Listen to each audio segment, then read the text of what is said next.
G'day, Andrew Murray here from the Apartment Specialists. We're talking about empty nesters. Buying an apartment for your student, your son or your daughter, when they go to university. Now, this is something I can actually talk from personal experience. I was lucky enough to have my parents purchase an apartment when I was at Auckland University. Yes, I finished my degree, and it was just down the road.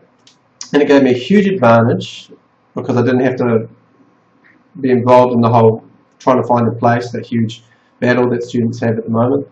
And probably most importantly, the big nights that obviously involved alcohol when you were a student. I'm 35 now, but it meant I actually got to class, shall we say.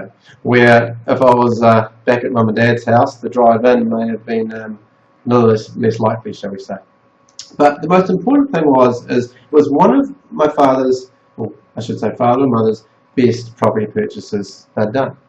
They bought it a while ago now. It's almost doubled in value, or it has doubled in value, and it's been cash flow positive ever since. In fact, the return now is fantastic. But the key is, when looking for an apartment for your son and daughter when they're at university, is about size. Because you've got to think about, why are you buying it? It's an investment to, yes, help them. You could be giving it to them to help them on the property ladder. I wish I was so lucky, but that may be the case. But you've got to be thinking, what's going to increase in value? And that comes down to size and location. So you've got to be thinking that this apartment that you're buying for your kids to use, it's got to be above 45 square metres. Why? Because it's about the banks. You want to be able to sell this apartment in the future to owner-occupiers, because that's what's happening with apartments. It's going to be people's first home. It is becoming people's first home, and that's why there's all the, it's all on the papers and the Prime Minister's talking about it. So the key thing is, do not go below 45 square metres, because then you're dealing in the investment area, where the value of the apartment is very reliant, or almost completely reliant, on the rent values. And these rent values can fluctuate, especially with new, smaller apartments coming onto the market.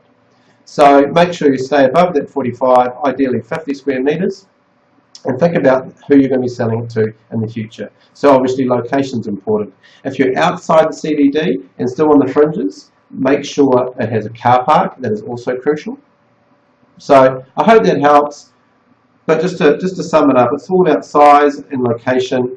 But the big one is just thinking in your mind, in the future, I want to be able to sell this to an owner-occupier, because that's where your capital gain will be, because it's an emotional purchase, as well as having, when they're not in there, having quality tenants, not students.